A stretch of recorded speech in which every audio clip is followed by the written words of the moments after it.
My name's Dr Vickers. I'm a children's doctor, so a paediatrician, and I've worked for the last 15 years or so with young people with chronic fatigue syndrome.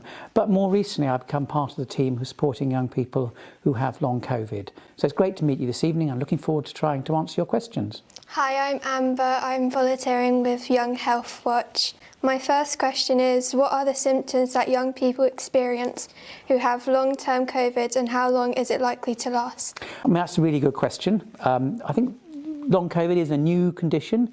We are learning about it all the time. So although I'm seeing young people with it, like most people, I don't have lots of experience. But what we are seeing is that it's a real problem for young people. It causes a number of particular difficulties. The main one is fatigue, so feeling tired. And that's not just tired because they've been busy in the day. It's fatigue all the time, which impacts on their ability to do things like go to school, socialise with their friends, do activities out of school. And that's fatigue that lasts for a long time. The other thing that young people talk about is what we call brain fog. So it's difficult to understand what's going on around them. Concentration's difficult, forget things, what's called short-term memory problems. Of course, both those things are really difficult if you're going to school or you're going to college, because you can't then learn and you can't interact with your friends. And there's a number of other things that young people talk about. So aches and pains, sometimes a fast heart rate, so they feel their heart beating quickly in their chest, sometimes breathlessness. The other question you ask is how long does it go on for? And to be honest, we don't know the answer to that question. COVID's only been around for a couple of years, so people with long COVID, which is having COVID and then symptoms going on for a long time, it's still a new condition.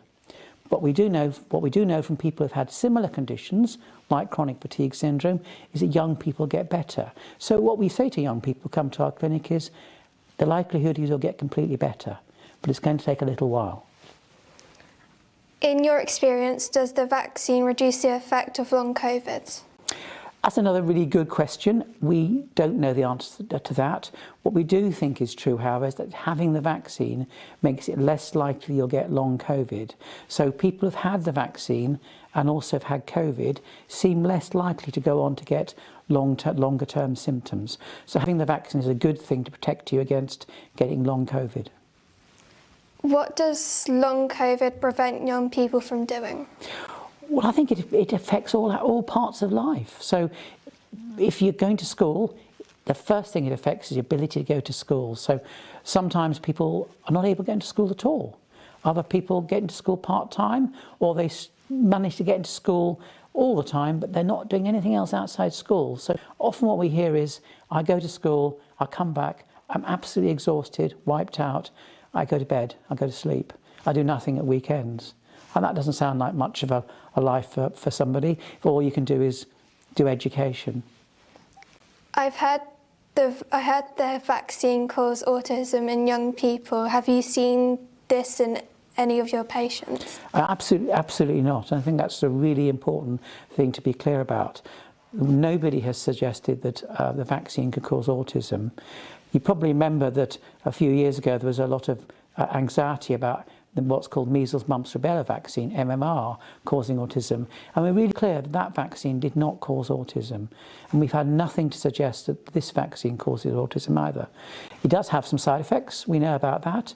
Lots of people talk about having mild aches and pains or a bit of a temperature afterwards. Some people have had, rarely, some problems with chest pain due to inflammation of the heart, which actually gets better. But for most people, the vaccine is really safe and it's really good at protecting people against COVID, becoming unwell with COVID, and we think probably against protecting you from getting long COVID as well. Okay.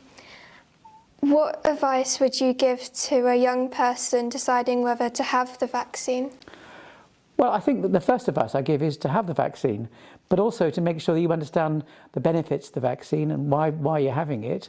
Because what you shouldn't do is just go along and say, I'm having the vaccine because I'm told to do. So I think look at the information that's available, look at the NHS website, look at the leaflets that you can get, and if you can get easily. And if you're worried about it, you have any concerns, talk to your parents, talk to a health professional, and to get reassurance that it is the right thing to do. Thank you.